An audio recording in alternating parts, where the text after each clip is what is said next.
I sort of wanted to know, like, how did you guys get involved with the movement?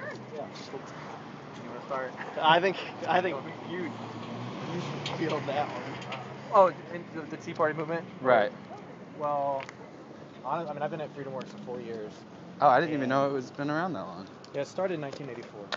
Oh, wow. And, by two George Mason professors. And the whole point was, it's great to have policy papers on the shelf. It's great to have, we have the books, The Road to Serfdom, and, Capitalism and Freedom, and Bastiat's Law. We have this intellectual history, but what we need is for regular people to be engaged and active.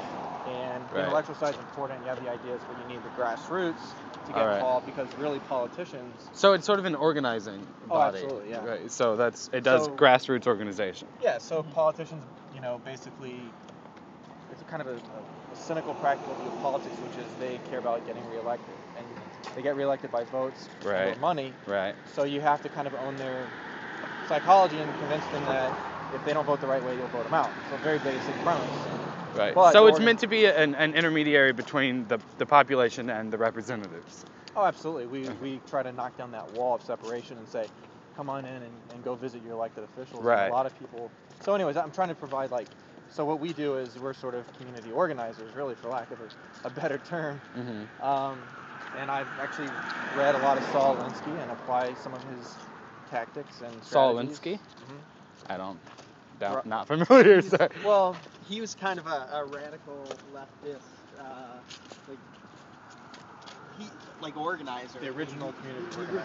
Oh, I see. But he understood. So he was a sociologist by training. Understands people, how they way organize. They work, right? Yeah, natural leaders in communities, and how it all fits together to have some kind of effect on the political process. So anyways, what we do is we try to use organizing skills to go in. Obviously, all these people. Here, probably last year when President Bush was bailing out Wall Street, they got really angry. Right. We got 60,000 people on a petition delivered to the White House and the Republicans in Congress saying, don't bail out Wall Street. Right. So, but they did. And so what happened was a lot of libertarian, fiscal conservative type people, independents who were fiscally conservative, they were upset. Right. And so, but they didn't really do anything other than maybe call their congressman or whatever. You get into fast forward through the election, Obama's elected.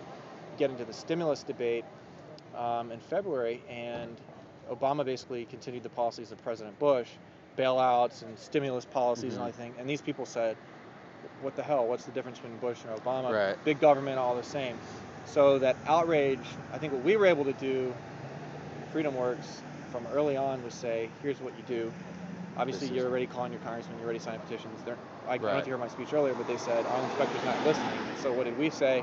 Hit the streets. Right. Well, why? Conservatives don't protest. They don't. No, but now they do. Yeah. Now, so this is the most significant. So then you saw the town halls this summer, which was Well, that was much later. But yeah, we encourage our members to go to town halls all the time. Every recess, August recess, July recess, right. St. Patty's Day recess. So these are all just merely tactics to try to push your your policies or whatever. It's all based on public choice. It's all based on. So anyways, I got involved early on in trying to steer people in the right direction and saying, look, you're going to be effective. What are we doing now? Second. Oh, we're going to second. Well, I think that's second speech. So we got involved very early on, saying, hit the streets. And it started very slowly, but the protest movement began around the country in mostly urban areas, oddly enough, and 50 or 60 cities. Through Twitter, Facebook, all this new technology. Right, it makes it so much easier. So much easier to connect. So that's what happened. Now, does FreedomWorks have, is it, I guess it's not nonpartisan, obviously, right? No, it's nonpartisan. It has to be by definition. Because it's a nonprofit. Right. It's a 501c. But it has an ideological bent to it because it's conservative. We have a C3 foundation. Okay. 501c4, which is sort of a grassroots lobbying, just sort of different entity, and then a political action committee, PAC, which can do more electoral stuff, election.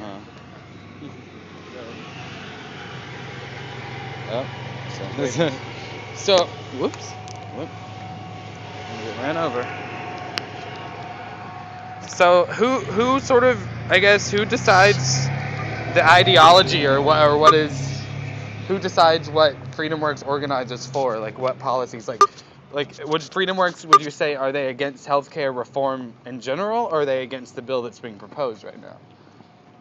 Well, definitely FreedomWorks is for healthcare reform, but not proposed by President Obama and Pelosi and Harry Reid. I mean, FreedomWorks has been advocating for healthcare reform for years prior to the current debate, but advocating for